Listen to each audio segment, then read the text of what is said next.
اعمال تو ویسے بہت ہیں، ہر مقصد کے لیے، مختلف مقاصد کے لیے مختلف اعمال جو ہیں وہ کتابوں میں ملتے ہیں، مختلف وظائف ملتے ہیں، لیکن بعض وظائف یا بعض اعمال ایسے ہوتے ہیں کہ جو تجربہ شدہ ہوتے ہیں، بزرگوں نے اپنی آنکھوں سے ان کا اثر ہوتا ہوا دیکھ لیا ہوتا ہے، تو ان کو خاص طور پر ذکر کیا جاتا ہے۔ تو ان تجربہ شدہ اعمال میں سے میں آپ کو بتاتا ہوں کہ ایک دفعہ میں خود حضرت مولانا عبد الکریم ندیم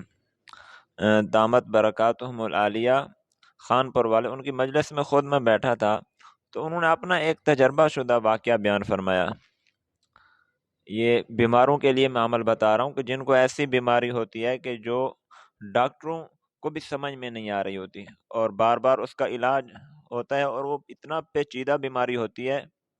کہ ڈاکٹر بھی بے بس ہو جاتے ہیں اس کی تشخیص سے، اس کے علاج سے۔ تو حضرت نے اپنا ایک واقعہ بتایا کہ ایک دوست میرے تھے جلال پور پیر والا کے رہنے والے، تو ان کے ساتھ میرا 45 سال سے تعلق رہا، اور میں بچپن میں بالکل ابتدائی عمر میں جب تقریریں کرتا تھا تو وہ جلال پور سے مجھے 12 کلومیٹر کے فاصلے پر سائیکل پر ہی لے جاتے اور تقریر کرا کے پھر لے آتے، تو اتنا گہرا تعلق تھا میرا۔ تو ان کو ناک کی ہڈی کا کینسر ہو گیا، اب نکسیر جو ہے وہ ختم نہیں ہو رہی، اور پھر اس کینسر کا اثر یہ ہوا تھا کہ ان کے سر کے بال بھی گر گئے، داڑھی کے بال بھی گر گئے، اور اتنا کمزوری کی حالت میں وہ چلے گئے اس کی وجہ سے کہ ان کے گھر والوں نے مجھے اطلاع دی کہ آپ کے دوست اتنا زیادہ بیمار ہیں تو آپ کو اخلاقی طور پر ان سے ملنے کے لیے آنا چاہیے۔ تو وہ فرماتے ہیں کہ میں پھر خان پور سے گیا اسپیشل ان کو ملنے کے لیے۔ تو میں جب گیا تو میں نے اس کے اس حالت میں دیکھا کہ اس کو لوگوں نے درمیان میں لٹایا ہوا ہے، اور ارد گرد سے جو لوگ ہیں وہ ان کے اوپر قرآن پاک کی تلاوت کر رہے ہیں، کوئی سورہ فاتحہ پڑھ رہا ہے، کوئی سورۃ یاسین پڑھ رہا ہے، اور ڈاکٹروں کی دوائیاں بھی ان کو استعمال کرا رہے ہیں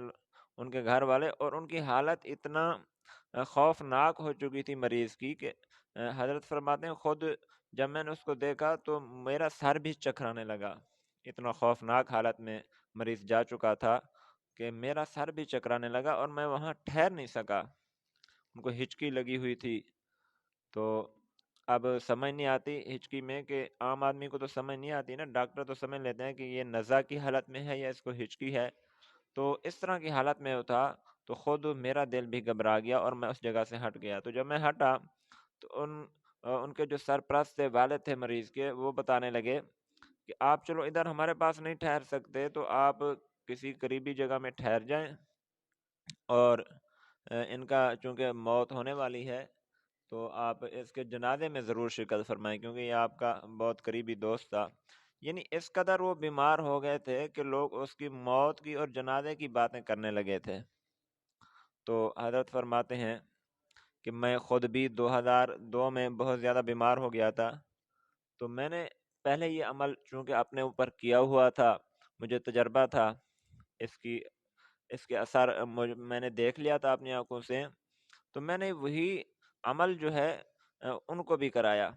تو حضرت فرماتے ہیں کہ میں نے عمل یہ کیا ہوا تھا کہ میں جب 2002 میں بیمار ہوا تھا تو مجھے کسی بزرگ نے بتایا تھا کہ آپ جو ہے بارش کا پانی اکٹھا کریں، یاد رکھیں کہ بارش کے پانی کو ہم باران رحمت کہتے ہیں، تو اس میں اللہ تبارک و تعالیٰ نے ایک خاص رحمت اور برکت رکھی ہے بارش کے پانی میں۔ تو بارش کا پانی اکٹھا کر کے کسی جب بارش ہو رہی ہو تو کسی تھوڑی سی اونچی جگہ پر کوئی برتن رکھ دیں،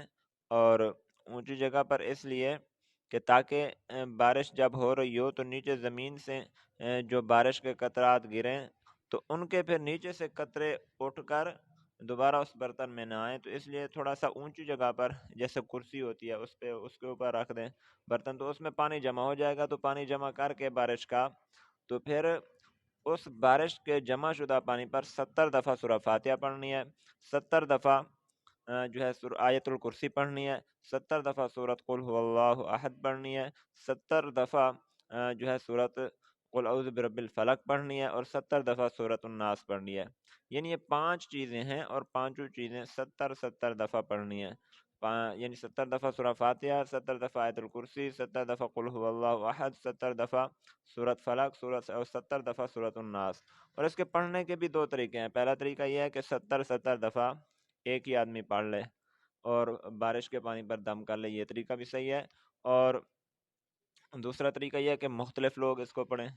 یعنی ایک بندہ فاتحہ کو 70 دفعہ پڑھے، دوسرا بندہ جو ہے وہ آیت الکرسی کو 70 دفعہ پڑھے، تیسرا بندہ سورۃ قل هو اللہ احد، سورۃ اخلاص کو 70 دفعہ پڑھے، اور چوتھا سورۃ فلق کو، اور پانچواں سورۃ الناس کو. تو اس طرح متفرق آدمی بھی پڑھ سکتے ہیں. جب متفرق آدمی پڑھیں گے تو سب لوگ جو ہیں پڑھنے والے وہ اس پانی پر دم کر دیں گے. تو جب پانی پر دم ہو جائے گا تو یہ ایک اللہ تبارک و تعالیٰ کی طرف سے ایک خاص رحمت اور شفا کا اثر آ جائے گا اس پانی میں. تو حضرت کہتے ہیں جب میں خود 2002 میں بیمار ہوا تھا اور مجھے آرام نہیں آ رہا تھا تو کسی بزرگ نے مجھے بتایا تھا، تو میں نے نا بارش کے پانی کی 3-4 ڈرمیاں اکٹھی کی ہوئی تھی. تو یعنی ایک سال بارش بہت زیادہ آئی تو پانی بہت زیادہ اکٹھا کر لیا، اور اس پانی پر میں نے پھر یہ عمل کیا اور خود ساری زندگی میں یہ پانی پیتا ہوں. تو مجھے تو چونکہ اس کا اثر ظاہر ہو چکا تھا، تو اب میرا جو دوست تھا جو بالکل نزا کی حالت میں جا چکا تھا، تو میں جب خانپور سے نکلا تو ان کے لیے بھی ایک ڈرمی اپنی گاڑی میں ساتھ لے گیا کہ دوست ہے اور یہ میرا تجربہ شدہ پانی ہے دم کیا ہوا. تو یہ پانی میں ساتھ لے گیا اور اس کے گھر والوں کو بولا کہ آپ یہ پانی اس کو دیں. تو وہ حیران ہو گئے کہ اب پانی کیا پلائیں ہم. تو میں نے کہا کہ اس کو جیسے آپ دوائی پلاتے ہو تو اسی طرح تھوڑا تھوڑا قطرہ پانی کا جتنا پی سکتا ہے اس کے منہ میں ڈالو. تو حضرت فرماتے ہیں کہ جب انہوں نے اس پانی کو پلایا تو اللہ تبارک و تعالیٰ نے اس کو شفا دے دی، اور ڈاکٹر جو ہیں وہ حیران ہو گئے کہ اس کینسر کا ہم سے تو علاج نہیں ہو سکا. تو اس کو اللہ تبارک و تعالیٰ نے اپنی ایک خاص رحمت کے ساتھ اللہ نے شفا دی، اور فرمایا کہ جو اس کے سر کے بال اور داڑھی کے بال گر گئے تھے وہ بھی دوبارہ اگ گئے. اور اب وہ حضرت فرماتے تھے کہ اب وہ اس وقت اپنی ڈیوٹی، یعنی وہ سرکاری ملازم تھا، تو اب وہ اپنی ڈیوٹی ادا کر رہا ہے بڑے بہترین طریقے سے. اب چونکہ عمر کا تقاضا ہے تو عمر کے تقاضا ہونے کی وجہ سے جیسے بوڑھا آدمی کمزور ہو جاتا ہے تو عمر کے تقاضے کی وجہ سے تو وہ کمزور ہو گیا، لیکن جو اس کو ناک کی ہڈی کا کینسر تھا اور وہ ختم نہیں ہو رہا تھا تو وہ اللہ تبارک و تعالیٰ نے اس کو شفا دی. تو اس لیے ہم میں سے ہر آدمی ان اعمال کو نظر انداز نہ کرے، بلکہ یہ ایسی چیزیں ہیں جن سے شفا یابی کا ذکر اللہ رب العزت نے اور رسول پاک صلی اللہ علیہ وسلم نے احادیث میں جن کا ذکر کیا ہے، اور بزرگوں کے یہ تجربہ شدہ اعمال ہیں. تو اللہ تبارک و تعالی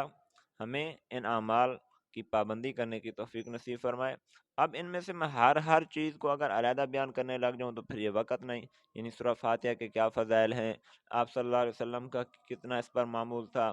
اور آیت الکرسی کی کتنی عظمت ہے، اور سورۃ اخلاص کی کتنی عظمت ہے، سورۃ فلق کی، سورۃ ناس کی. اگر میں ان میں سے ہر چیز کی علیحدہ علیحدہ عظمت بیان کروں تو شاید وقت تھوڑا ہو جائے گا، اور اس کے عظمت اور فضائل ان چیزوں کے ختم نہیں ہوتے. اور یہ وہ فضائل ہیں جو قرآن و حدیث میں بیان ہوئے ہیں. خاص طور پر سورۃ اخلاص جو ہے اس کو تو ہمیں لازماً روزانہ 200 مرتبہ پڑھنا چاہیے. حضرت فرمانے لگے کہ میرا تو معمول ہے کہ میں سورۃ اخلاص روزانہ 200 مرتبہ پڑھتا ہوں. اور حضرت فرمانے لگے کہ مولانا تاج محمود امروٹی، مولانا شمس الحق افغانی نے جو رسول پاک صلی اللہ علیہ وسلم کے معمولات ذکر کیے ہیں ان میں ایک عمل یہ بھی ہے کہ خود رسول پاک صلی اللہ علیہ وسلم سورۃ اخلاص روزانہ 200 مرتبہ پڑھتے تھے. اس میں اللہ تبارک و تعالیٰ کی توحید کا ذکر ہے، اللہ تبارک و تعالیٰ کے یکتا ہونے کا ذکر ہے. تو اللہ تبارک و تعالیٰ ہمیں ان چیزوں سے زیادہ فائدہ اٹھانے کی اور دوسروں کو بھی ان چیزوں کی ترغیب دینے کی توفیق نصیب فرمائے. وآخر دعوانا ان الحمد للہ رب العالمین.